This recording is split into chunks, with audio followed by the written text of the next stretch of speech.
Shooting it raw? Yes, shooting it raw. Aha! Sweet! Okay, so this one is called Little Family.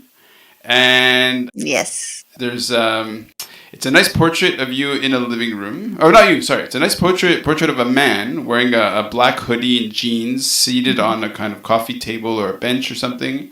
Is this your partner? Yes. I assume yes. Okay, very handsome fellow. Behind, okay, so Thank you. it's you. You chose well. Really, it's inside a living room on a carpet. Really nice wooden floors. I don't know. I would guess that this isn't in a Hong Kong apartment because it doesn't quite look like the floors don't Good look quite. guess. That is a good guess. It's not in Hong Kong. Good guess. Yeah. Thanks, because the floor is wrong. And so what's the story behind this photo? He's kind of holding your two dogs, I guess, lovingly, and so it's really sweet, really sweet. So what's this photo about? So that, again, this is not a photo I took. This is a photo he sent me. He was at his sister's house in Atlanta. So at one point, when we first started dating, I think maybe 3-4 years ago, he wanted to climb Mount Everest. Oh, wow. And at the time, I was living on Llama Island with roommates, so I couldn't have taken the dogs. So he went to Atlanta with the dogs so his sister could watch the dogs with her big yard for 2 months while he climbed Everest. And then he came back, and then the dogs got shipped back after. So the dogs have had quite the adventures on airplanes. Sure. Wow, it's amazing. So he actually summited Everest? Yeah, he did. Wow. I think I'm going to have to start having a crush on him. Oh, maybe he's your next person to talk to. No, it's great. It's great. So okay, so he sends you this photo, very sweet, and this was how many weeks before he actually went over to maybe 2 or 3 weeks, I'm guessing. Oh, wow. Okay, cool. So at the time, what was going on in your life? Like, you're in Hong Kong, you're living on Llama? Yeah, I was living in Llama. I was still working on my PhD, I think, or I was just getting ready to graduate. I was living on Llama with roommates because I was on a student visa, which means you can't legally work. So I was living on this stipend, which isn't much. And you got to pay your tuition, rent, all of that on that. So, yeah, I was living in Llama. So what was your thesis? So my thesis was on attachment and loss, so different attachment styles and grief and different outcomes like PTSD, complicated grief, or resilience. Huh. Okay. So I guess if I were to simplify, it's kind of like our attachment style can be overall how we view relationships in general, or they can be relationship specific. And so I was looking at relationship specific to the deceased plus the overall attachment style with bereavement outcomes. Oh, okay. You brought up PTSD, but how does that? Aren't those? I don't know. Like, from what the little I know, are those like internally? How are those two connected? Well, if let's say someone dies in a very traumatic way, like suicide or an accident, it can be a lot harder than if somebody you get to say goodbye to, you have some closure. Right. And so the PTSD could be from the trauma of the sudden death. Okay. Right. Okay. So in my 20s, I went. My best friend and I went on a bike ride, and outside of Montreal, and there's these rock faces. And so we started climbing these rock faces. No climbing experience whatsoever. Just, in our 20s, just kind of dumb. And he had done rock climbing, and rock climbing back then wasn't like it is kind of now, which is everywhere and kind of well practiced. So we made it up about 50 or 60 feet, and then he fell. So that trauma. Oh my God. Yeah, then seeing him fall straight down a rock face and then having to climb down without falling myself. And we weren't using ropes. We weren't using any safety whatsoever. So very stupid. And then I climbed down, revived him because he was, he had fractured his skull and he was unconscious. And then getting a rescue team out there because it was quite remote. And then getting him to the hospital and intubated and he had like basically surgery to reposition his skull. But then he survived, right? And so I talk about how the post traumatic or the trauma of seeing my friend fall was one of the sort of the near death experiences that really shaped me. And so from your practice, is it always when it's connected to actual death and loss, or is it more just open? Because so in that case, like when you're explaining, when you're dealing with somebody who just dies and that trauma, I could see how that could totally shake you. Whereas in my case, because he survived, it was an empowering moment. Okay. Well, that's interesting, right? Because there's a concept of post-traumatic growth. So most people are resilient. And some people, for maybe the way their body, their nervous system is wired, the way their fight or flight system is wired, they might develop PTSD, but not everyone's going to develop that. Not everyone's going to get depressed or anxious. Most people don't. We grieve, right? Which is a little bit different. It's a natural process. It's part of life, unfortunately. I'm very curious about your post-traumatic growth experience. If you feel like sharing, I know it might be personal. It's shooting it raw. It's all personal. It's all good. Okay.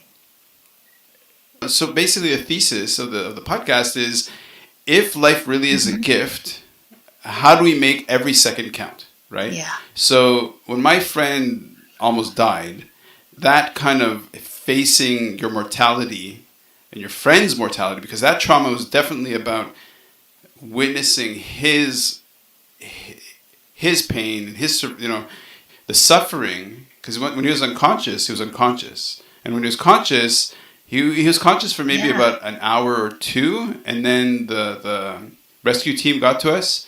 And then I don't know if they sedated him or not, but they took him away in an ambulance, and then at the hospital they intubated him. I'm not really sure of how much he remembers, but that trauma was really most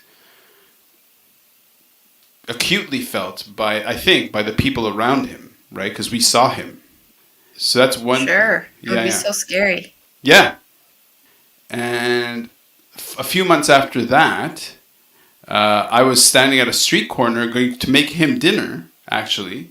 And then a car came up the sidewalk and ran over me. And I had like brain injury. I was comatose. I don't know if you learned about Glasgow coma scales, but I had a very, very severe brain injury. And so then I was, paralyzed and all this stuff. So then amazingly, incredibly, I completely recovered. But what I remember was the trauma of seeing my friend on the intubated, on the intubated on the ventilator in the hospital just a few months earlier. So I kind of know what it must have been like for everybody around me to see me so close to death, really. Yeah. Yeah. So that. Yeah, well, I'm glad you made it.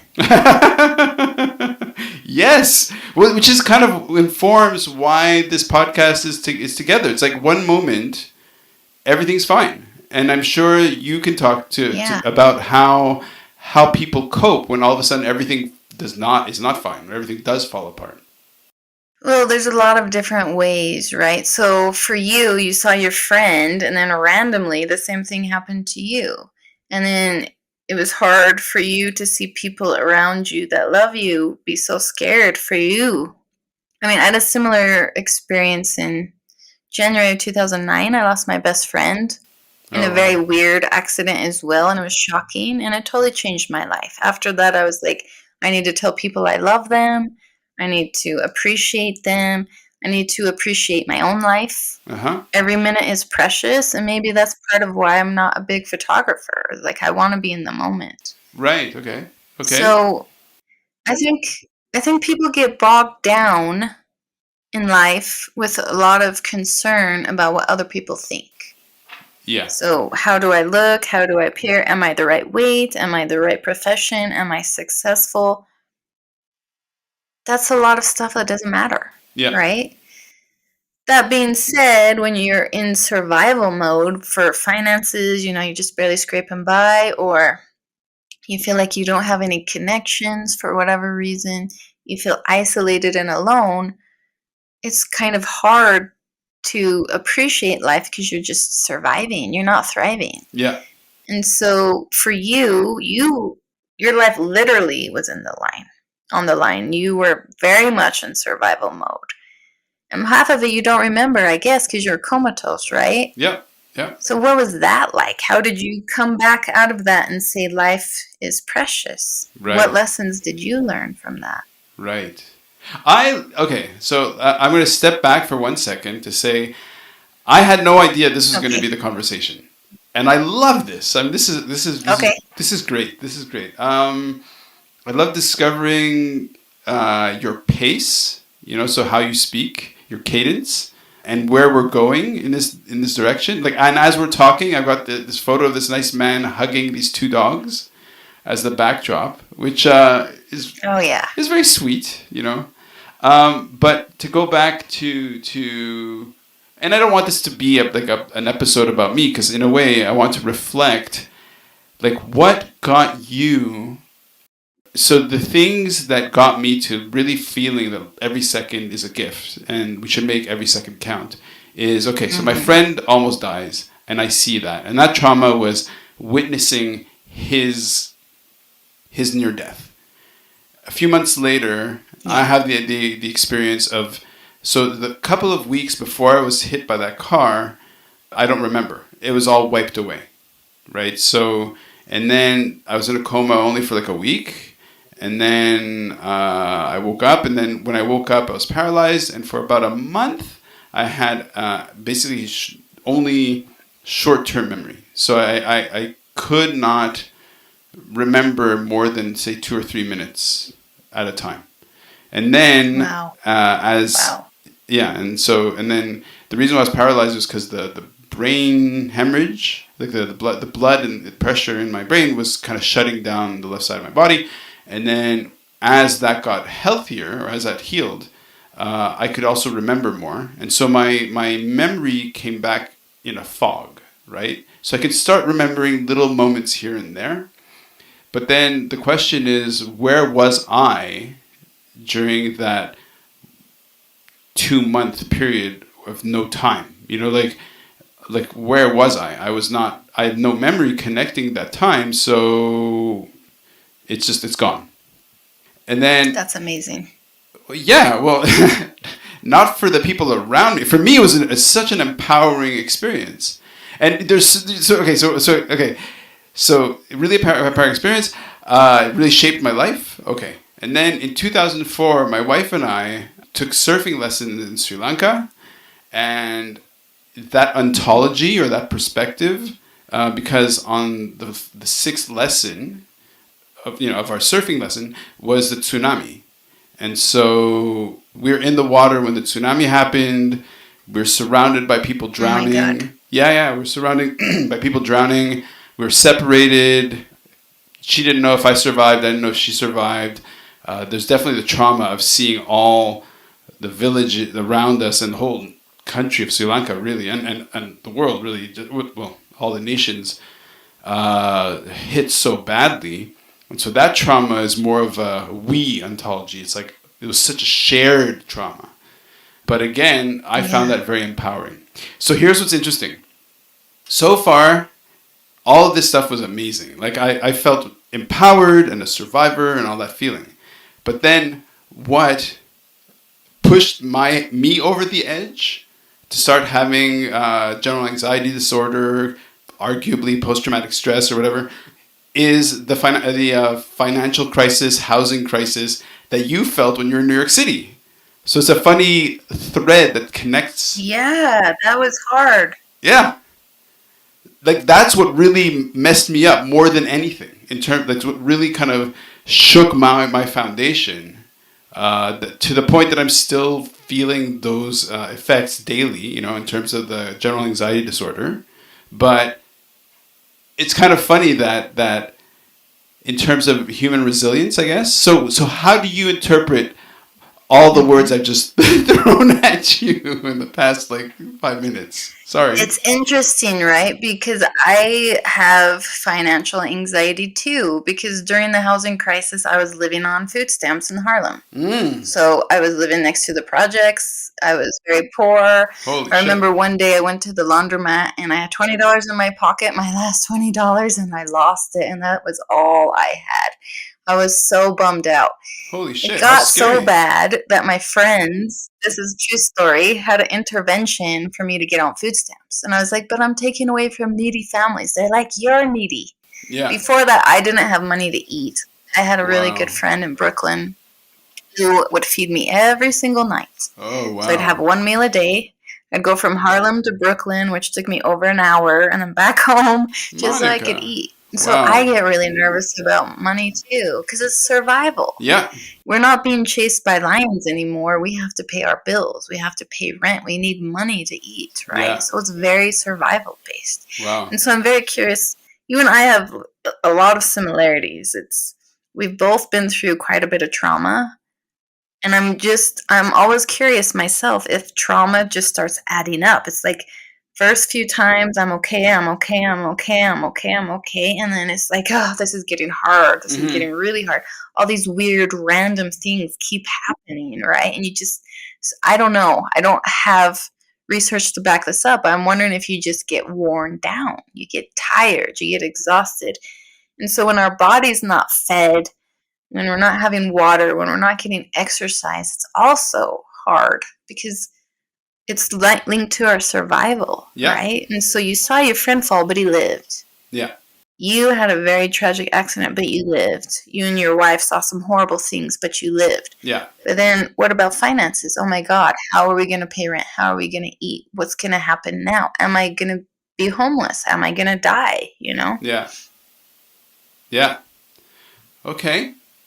Woo. Okay. That's a lot. Okay. So yeah. Well, That's a lot. no, but I'm listening to your story as well in terms of the mythology of the U.S. is land of plenty and opportunity and all this stuff, and then you're in New York.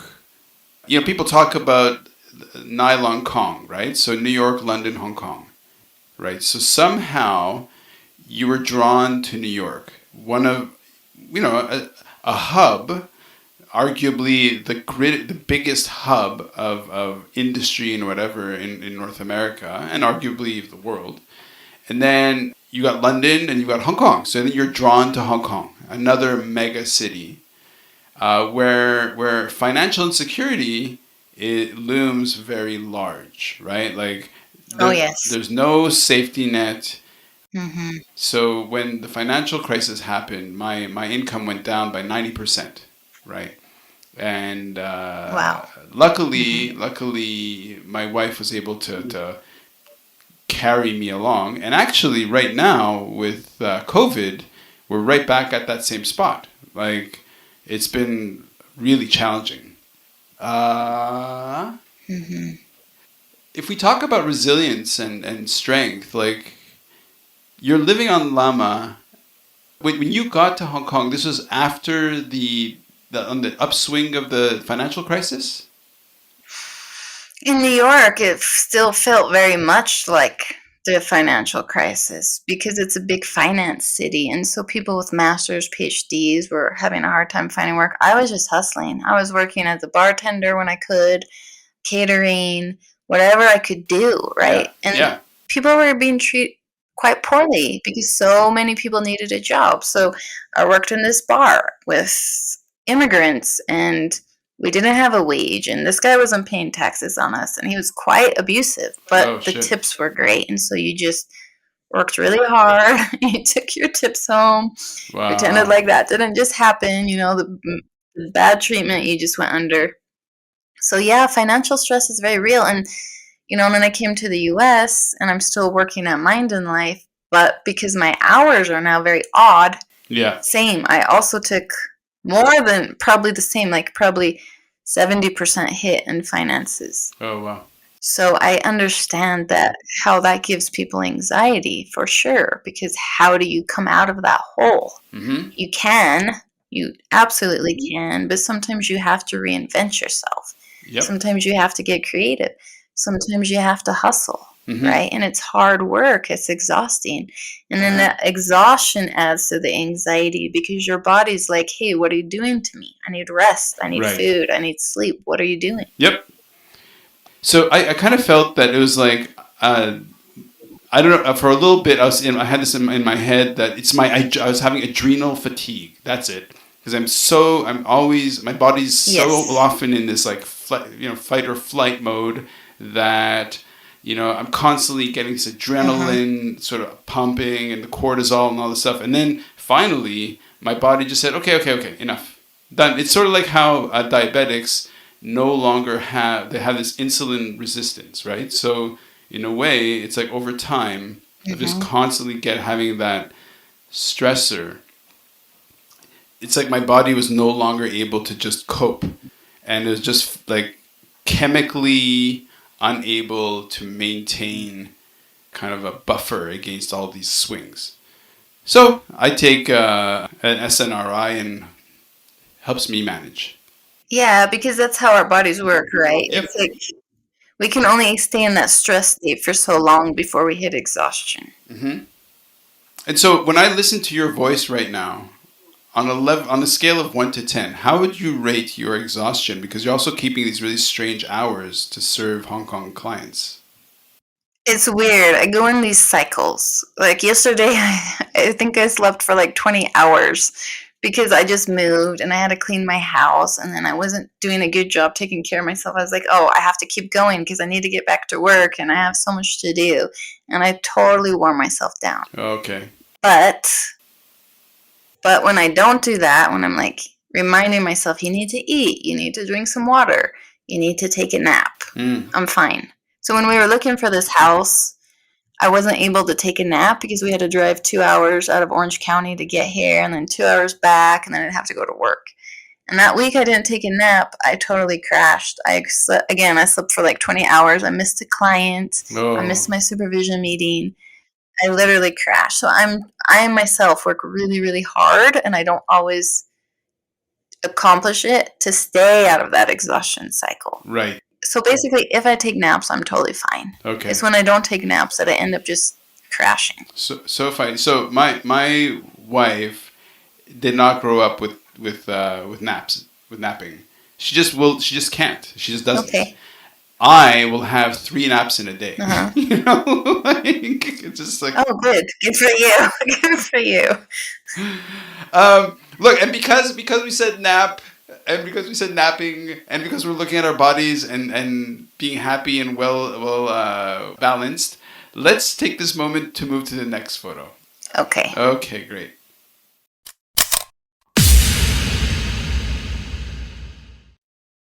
So is life really a gift? Really? Can you make every second count?